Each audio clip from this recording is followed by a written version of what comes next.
अस्सलाम वालेकुम। आज हम सीखेंगे लेबर कॉस्ट, जिसमें हमारे पास यहाँ पर एक सवाल है। एग्जाम्पल देख लेते हैं। Mister Usman, a worker in welding department of the pioneer steel fabricating company.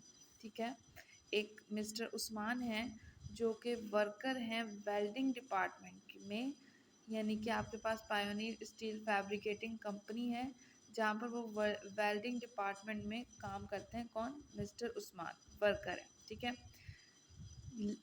Is paid ₹10,400। इन्होंने 10,400 इनको जो है वो पे किया गया है पर मंथ। ठीक है, अब ये जो 10,400 है इसमें 2,500 हाउस रेंट है, 3,000 कन्वेंस है, और he work for full month of सितंबर 2013। इन्होंने सितंबर 2013 का पूरा मंथ काम किया and put in the following time. First week इन्होंने किया है 28 आवर्स काम, सेकेंड वीक इन्होंने काम किया है 56 आवर्स, थर्ड वीक इन्होंने काम किया है 60 आवर्स, फोर्थ वीक इन्होंने काम किया 36 आवर्स। ठीक हो गया। अब you are required to work out his total wages for the month of September 2013, which has 26 working days each of 8 hours. Solution देखिए। हिज नॉर्मल वेजेस आपको मालूम करना है, वर्क आउट इसकी total wages for the month of सितंबर। आपने salary बनानी है, वेजेस निकालने हैं आपने, तो आप किस तरह निकालेंगे? आपने 26 वर्किंग डेज का लेना है और 8 आवर्स आपने लेने हैं हर दिन के। ठीक है, his normal wages for normal time of 8 hours. 8 hours जो नॉर्मल टाइम होता है किसी भी वर्क प्लेस का, उस हिसाब से आपने इसकी पहले तो नॉर्मल वेजेस निकालनी है पर डे के हिसाब से, and allowances subject to grant of paid leave for hours less than 48। ठीक हो गया। In the first and fourth week, पहले वीक में और फोर्थ वीक में इसने कोई छुट्टी की होगी तो उसकी वजह से इसकी जो सैलरी है वो डिडक्ट हुई है। यहाँ पर इसने देखें 28 आवर्स काम किया है और लास्ट वाले में 36 आवर्स किया है। यहाँ पर इसकी सैलरी डिडक्ट होगी फॉर आवर्स लेस देन 48, क्योंकि ये 48 आवर्स से लेस देन है। बात ये हो रही है कि आपने पर डे के हिसाब से 8 घंटे का लेना है। ठीक है, कि आपने जब उसकी वेजेस बनानी है तो आपने आपने अभी ये नहीं देखना कि उसने कोई ओवर टाइम काम किया है या उसने जो कम दिन काम किया। आपसे कहा गया है you are required to work out his total wages for the month of September which has 26 working days. आपने 26 वर्किंग डेज की एक्टिविटी देखनी है 8 घंटे के हिसाब से पर डे। ठीक हो गया। 8 घंटे के हिसाब से एक हफ्ते की अगर टाइमिंग देखें तो वो टोटल घंटे आपके पास बनेंगे 48। लेकिन अगर आप गौर करें तो फर्स्ट वीक में और लास्ट वीक में आपके पास 48 आवर्स नहीं हैं, कम है। इसका मतलब कि फर्स्ट वीक में और लास्ट वाले वीक में मंथ के में भी उसने लीव ली हो, छुट्टी की हो, जिसकी वजह से उसके काम के जो आवर्स हैं वो कम हैं। किसी दिन उसने छुट्टी की होगी। ठीक हो गया। अब बेसिक वेजेस हमारे पास टोटल कितनी है? 10,400, वो हमने यहाँ नोट कर ली। फिर इसमें से हाउस रेंट अलाउंस कितना है? 2,500, वो भी हमने यहाँ नोट कर लिया। उसके बाद है कन्वेंस अलाउंस 300, ये भी हमने यहाँ नोट कर लिया। टोटल इन सब का हो गया हमारे पास 13,200। क्लियर। फिर है mister Usman is also entitle for the over time hours. अगर आप यहाँ गौर करें तो सेकेंड वीक और थर्ड वीक में उसने ओवर टाइम लगाया है। अब इस ओवर टाइम की भी तो उसको पेमेंट देनी है हमें, सिर्फ सैलरी तो नहीं देनी। जो उसने ओवर टाइम लगाया उसकी भी पेमेंट उसको करेंगे। अगर आप कहीं जॉब करते हैं और वहाँ ओवर टाइम लगाते हैं तो आपको उसकी सैलरी मिलती है like this. The working for the over time is as under. तो आप ओवर टाइम के लिए वर्किंग कैसे करोगे वो देख लेते हैं।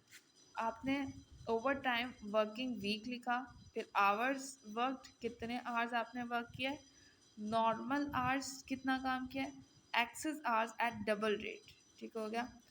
फर्स्ट वीक आपने 28 आवर्स काम किया था, आप 28 ही नोट कर लोगे, नॉर्मली भी और जितना वर्क किया उसने उतना भी, ठीक है। सेकेंड वीक में उसने 56 आवर काम किया है, जिसमें से अगर एक दिन के 8 घंटे के हिसाब से देखें तो उसके जो टोटल आवर्स बनते हैं वो 48 बनते हैं। लेकिन उसने कितने आवर्स ज़्यादा काम किया है, ओवर टाइम कितने घंटे का किया है, 8 घंटे का, वो आपने यहाँ नोट कर लिया। यहाँ पे कोई ओवर टाइम काम नहीं किया था पहले वीक में, वो नहीं आया। यहाँ पे ओवर टाइम किया है, कितने आवर्स किया है वो यहाँ आ जाएगा। इसी तरह थर्ड वीक में उसने 60 आवर्स टोटल काम किया है, जिसमें से पर डे 8 आवर्स के हिसाब से ये हो गया 48। बाकी का जो बचा 68 माइनस 48 करें तो ये 12 आवर्स उसने थर्ड वीक में जो है वो ओवर टाइम काम किया। फोर्थ वीक में आपके पास है 36 आवर्स, 36 और नॉर्मल आवर्स भी 36 है, तो इसने कोई जो है वो ओवर टाइम काम नहीं किया, तो यहाँ पे कुछ नहीं आएगा।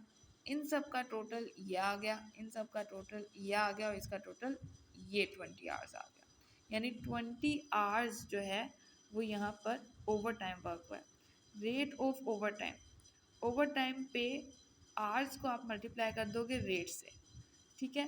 अब 20 आवर्स 2000 आ रहा है हमारे पास, यहाँ पर आपने 20 आवर्स को मल्टीप्लाई किया 100 से, आपके पास आ गया 2000, ठीक हो गया।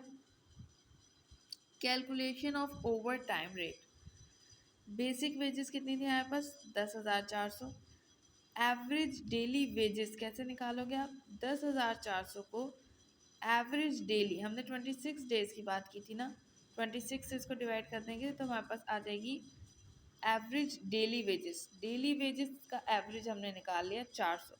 फिर है average daily hourly rate, daily जो आवरली रेट है वो हमारे पास वो क्या आ रही है 50। किस तरह हमने इस 400 को डिवाइड किया है 8 आवर्स से, तो हमारे पास आ गया 50। फिर है ओवर टाइम रेट के लिए हमने क्या किया है, डबल रेट ऑफ 50। ये जो हमारे पास डेली आवर रेट आई है एवरेज में, इस 50 का डबल रेट ले लिया, तो हमारे पास क्या हो गया 100 पर आवर, एक घंटे के 100।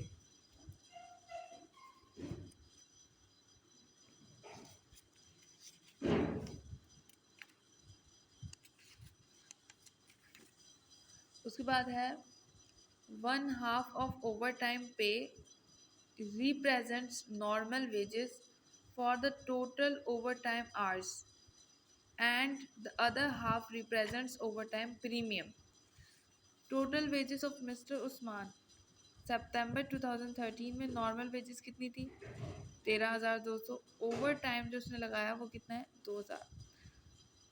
13,200 उसका नॉर्मल जो उसने वर्क किया है, जिसमें उसने लीव भी की थी फर्स्ट और लास्ट वाले वीक में, और ये जो उसने ओवर टाइम लगाया सेकंड और थर्ड वीक में 2,000 उसके हैं, तो टोटल कुल मिलाकर उसके कितने हो गए 15,200 जो उसकी सैलरी बनी है।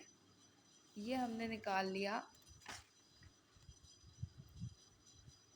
वेजेस, लेबर वेजेस, ठीक है। ये हमने निकाला है टाइम वेज सिस्टम, क्लियर।